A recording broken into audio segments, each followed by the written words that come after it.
Hi there. As you may know, the Church of Nowhere is antinatalist in its outlook and in its core beliefs. But how to implement antinatalism in society, obviously, that's a very complex problem.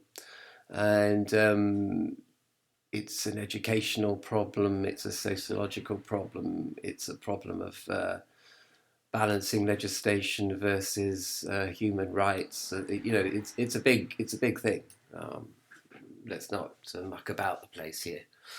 It may start off with simple first principles, like the human race is a virus on this planet and must be depopulated and destroyed and sent into extinction. That much is very clear. But how to achieve this objective is, of course, something else entirely. But the problem is, you see, that women have vaginas and women have uteruses. You're taking a fertile woman. She produces about 100 eggs in her life, 125 eggs, I think it is. And each one of these eggs has the potential for becoming a baby.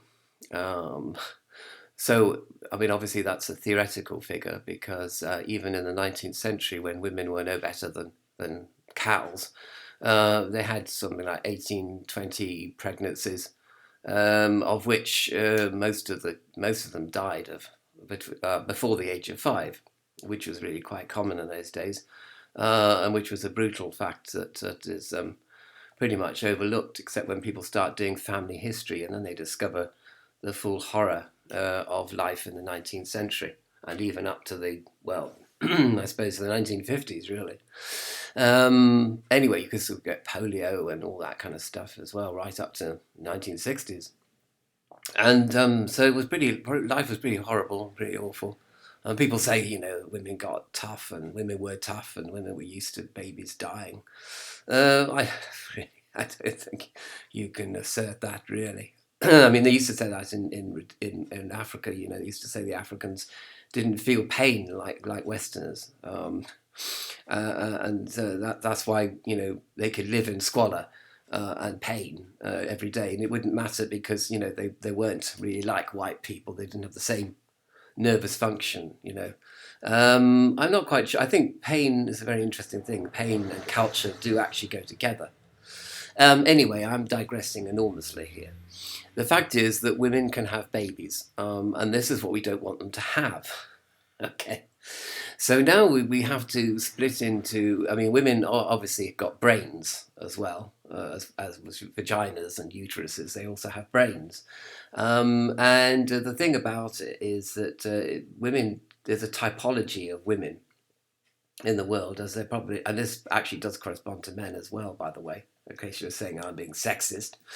Maybe I am. So first of all, you've got, and I've got a little chart here, showing the relative fertility or relative desire to reproduce, as it must be really. It's not to do with fertility, it's desire to reproduce. This is what we have to curb in women.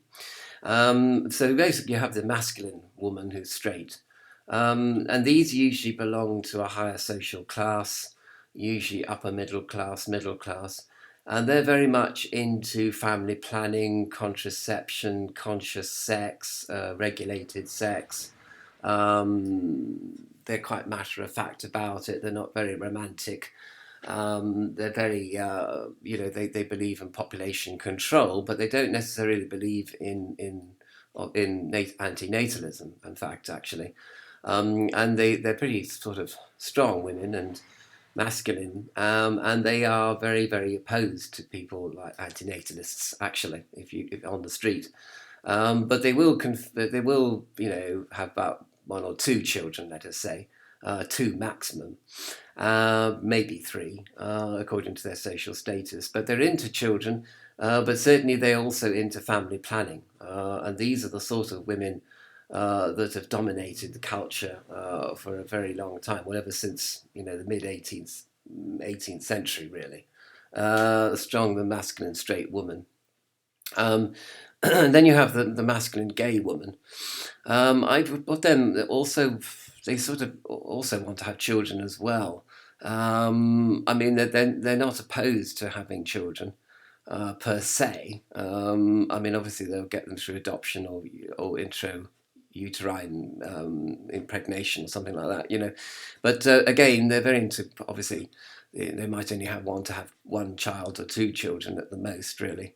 And they're very concerned with fertility. They're very concerned with getting their wives pregnant in much the same way as we come on to the masculine, the actual the masculine gay, the masculine male gay person who obviously wants his wife to actually have children as well. So there is a little bit of a reflection there of heterosexual relationships, and that the masculine gay woman is very keen for her wife to have children, and they will bring them up together, of course, as a single unit, of course, or that's what they hope to do anyway.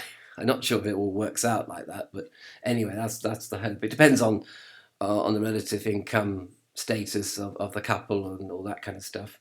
And then you have the feminine gay, and they actually have quite an interest in having sort of pleasing their husbands, as it were. So they're pretty much into having babies as well. You know, it's pretty much a sort of thing about, you know, why can't we have children even though we're gay? And I think a lot of that comes from both feminine and masculine gay women, actually. But the big thing, of course, the big problem really is the feminine straight women. Uh, these are women that usually come from a lower social status. They are very culturally determined, controlled. Even you might say, I mean, they're determined to have children. They don't believe in family planning at all. They are, you know, quite promiscuous. They get drunk and high and have unprotected sex. They are, they just want a man to take care of them. And after they've had the child, you know, they don't really want to know about the man after that, usually.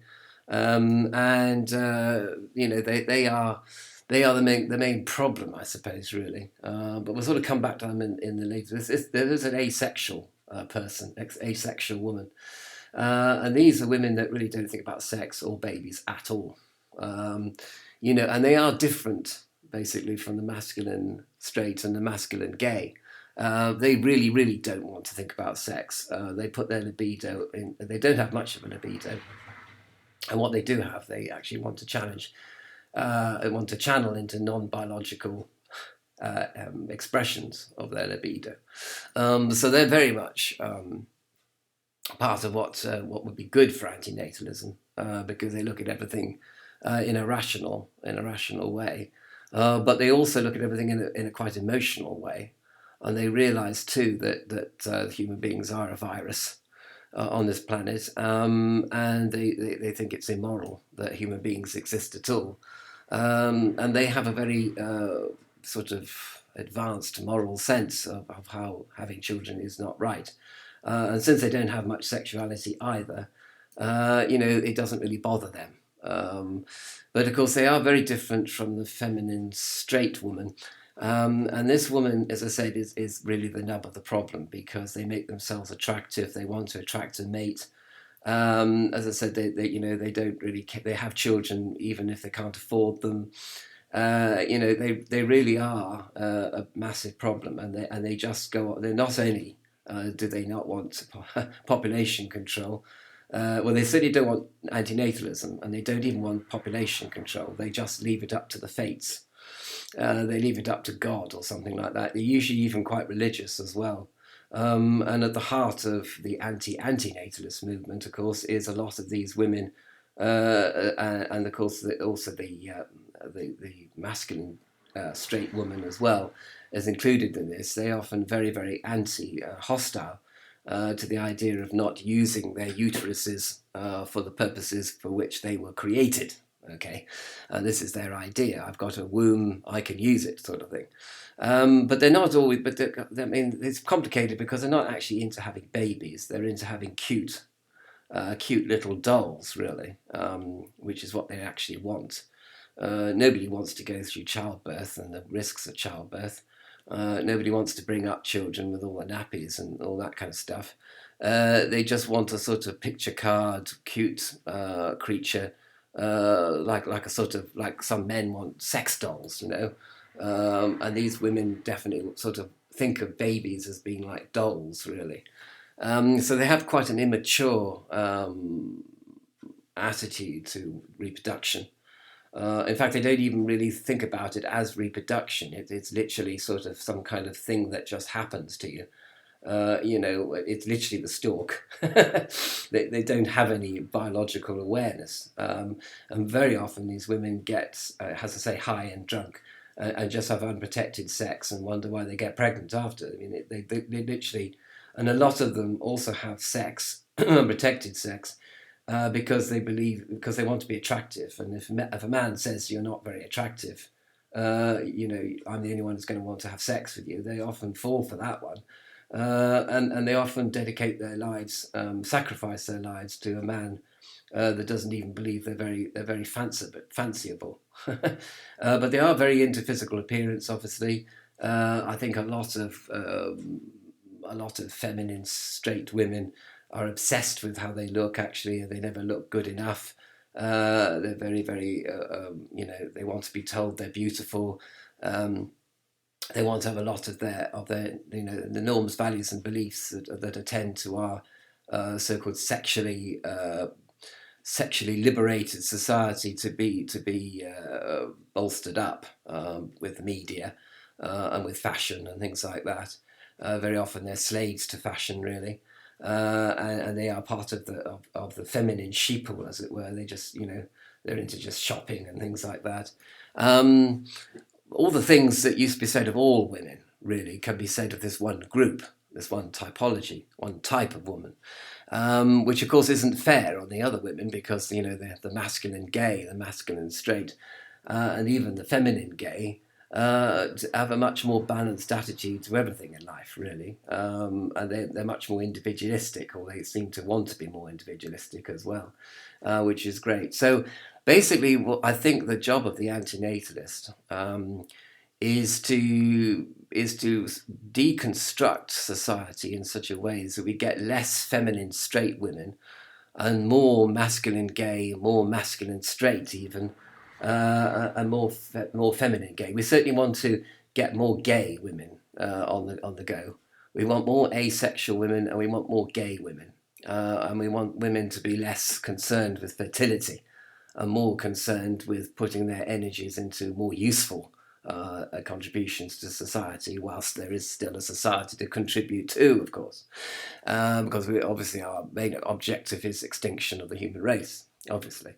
And we say that without a hint of irony, because it really is the case that this human species is bad news for life on Earth, and we need to get rid of people that just want to compromise and say population control. We need not get rid of. We need to marginalise their opinion. We need to marginalise straight feminine women. And we need to definitely marginalise the upper class masculine straight woman who just believes in population control. So this is kind of in broad sketch, really, the sort of things that we have to consciously do as antinatalists. And we need to be like Trotskyites. We need to infiltrate all levels of society, especially education. And we need to kind of, as I say, we need to deconstruct and get rid of the feminine straight woman, which always was the case. I mean, you know, societies in the old days always used to control the sexuality of the straight feminine woman because she was so giddy. You know, she was so completely unaware of her biology and unaware of her sexuality, and unaware that, you know, she caused fights amongst men and unaware that men fancied her even. I mean, there's an element of asexuality actually in the straight feminine woman, that she actually doesn't even really know she is fertile. She really is just a fashion doll and wants to be a fashion doll. Why not? Like, you know. So I hope I've just sort of sketched this out in brief, really. I don't know what can be done on the practical level about any of this, except to say that I think education is the sector which antinatalists really, really should concentrate on big time, because children are susceptible to new ideas, they're very open minded, they're ready to look at things in a rational way instead of in an emotional way, and instead of in a defensive way. And I think, ironically enough, children are the future of the antinatalist movement.